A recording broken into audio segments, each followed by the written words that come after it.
Kanibalisme, aseksualitas, dan kekerasan, masyarakat punah. Apa yang terjadi?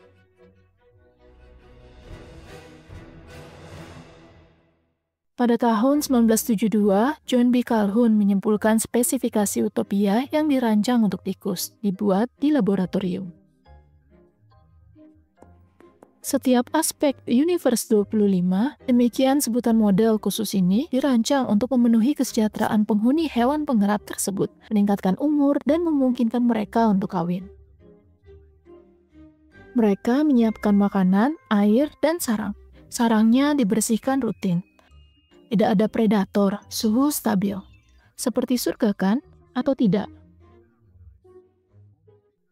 4 pasang tikus yang bebas penyakit dipindahkan pada hari pertama. Mereka dipilih dari koloni pembiakan di Institut Kesehatan Nasional. Butuh waktu berbulan-bulan bagi hewan pengerat untuk membiasakan diri dengan dunia barunya. Kemudian mereka mulai berkembang biak, dan populasinya meningkat secara eksponensial berlipat ganda setiap 55 hari. Itu adalah saat-saat indah di surga. Hari ke-315 yang lalu, lebih dari 600 tikus kini tinggal di Universe 25. Bersenggolan saat mereka naik dan turun tangga. Untuk makan, minum, dan tidur. Pertumbuhan populasi mulai melambat. Tikus-tikus muda merasa mereka terlahir hanya untuk memenuhi dunia, bukan untuk memiliki peran sosial yang bermakna. Tikus jantan menghadapi banyak pesaing untuk mempertahankan wilayah mereka. Banyak yang merasa stres hingga mereka menyerah. Biasanya saat komunitas sudah rusak, berdampak pada kemampuan tikus untuk membentuk ikatan sosial. Betina yang sendirian bersembunyi di sarang yang terisolasi di tingkat penthouse. Penjantan lainnya, kelompok yang disebut Calhoun sebagai yang cantik, tidak pernah mencari seks dan berkelahi. Mereka hanya makan, tidur, dan berdandan, dibungkus dengan introspeksi narsistik.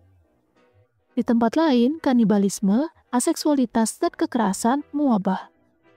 Masyarakat tikus punah.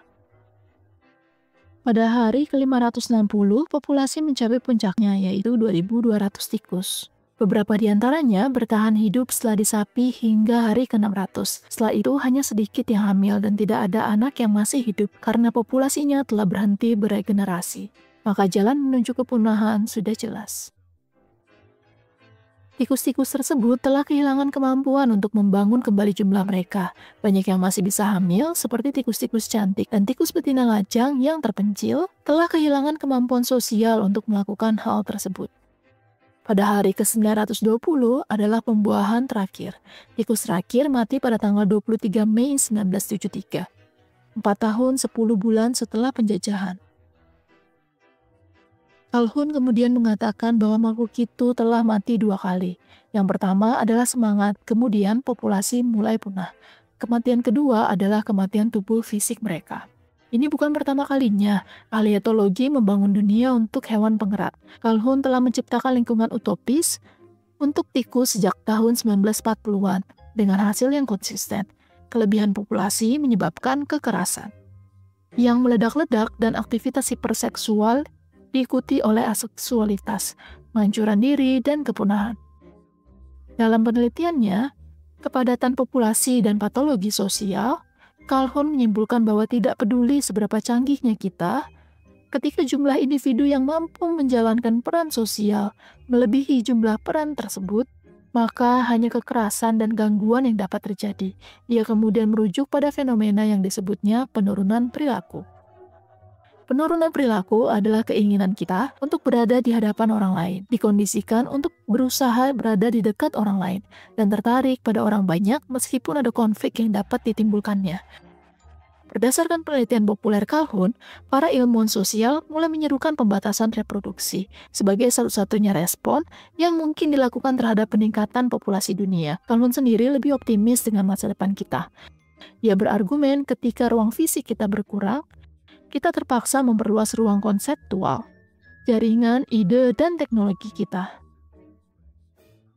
Di kemudian hari dalam karirnya, dia beralih ke solusi yang mungkin dan mulai membangun dunia kreatif yang meminimalkan dampak buruk dari kepadatan yang berlebihan. Apa pendapat Anda? Apakah kepadatan penduduk yang berlebihan berbahaya bagi umat manusia atau hanya berdampak pada hewan pengerat? Dan jika demikian, apa yang bisa menyelamatkan manusia? Menghindari kontak mata di tempat ramai adalah salah satu strateginya. Tapi, apakah itu cukup? Untuk membaca lebih lanjut tentang Universe 25 dan dampak budayanya, bacalah penelitian Edmund Ramsden dan John Adams. Anda akan menemukan tautan dalam deskripsi di bawah.